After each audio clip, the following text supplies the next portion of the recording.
Despite having to cancel this year's Winnipeg Folk Festival due to COVID-19, organizers are still bringing the music to the masses in a free online event called Winnipeg Folk Festival at Home. Joining me now to explain how it's all going to work is Artistic Director Chris Frayer. Chris, what is Folk Fest at Home going to look like? It's going to be a 3-hour broadcast from 7 to 10 p.m. on Saturday, July the 11th. Incorporates about 32 bands that have performed at past festivals or were supposed to perform at this year's festival for the very first time. So we really just tried to, incorporate a whole bunch of different artists that kind of make up what Folk Fest generally looks like when it actually happens at Birds Hill Park. And there'll be a couple special things. We have a special, really, really great host who'll be helping out that everyone will know that's high profile. And we've got some nice messages about a couple people we've lost in the last couple of years. One is, our founder, Mitch Podolak, and we lost John Prine this year, who was supposed to perform at the festival, so we want to honor them.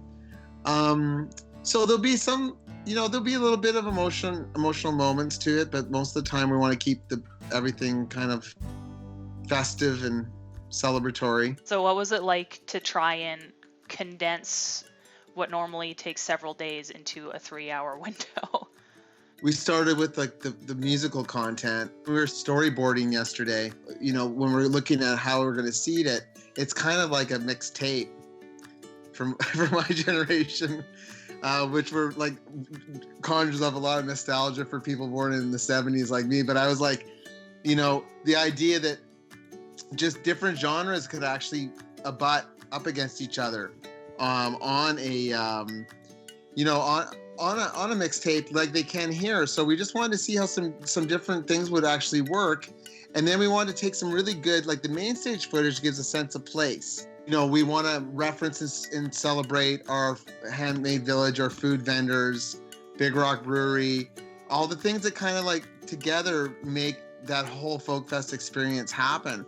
And then we're hoping people figure out a way to get their smart TV out into their backyard, out at the lake, and hopefully soak up some sun, which is another thing people love doing at the festival. And yeah, just I think sense of place is really, really a big part of it. Check out our website, winnipegfolkfestival.ca.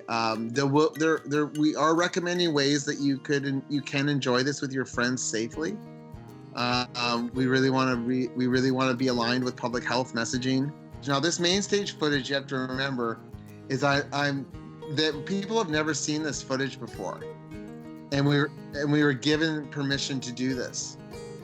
So by Sheryl Crow, by Jason Isbell, by all the bands that are there, we had all the clearances through publishing and stuff to do them. So there's a lot of generosity from artists.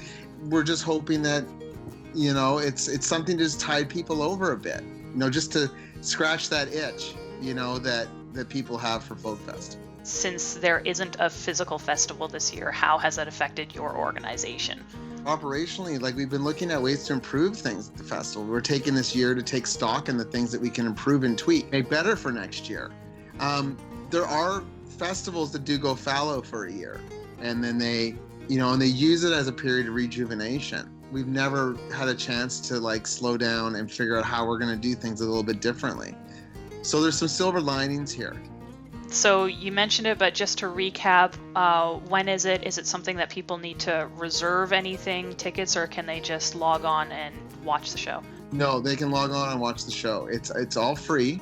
Saturday, July 11th at 7 p.m. On Facebook Live and YouTube Live. We'll have some kind of donation part because we are a charitable nonprofit organization.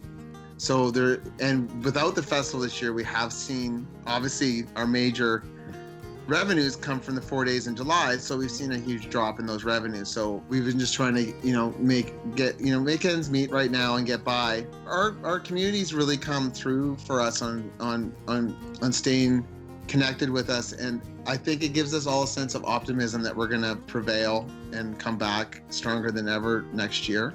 If we're allowed to have the festival the way that we'd like to have the festival next year and the way we normally do, it's going to be pretty epic.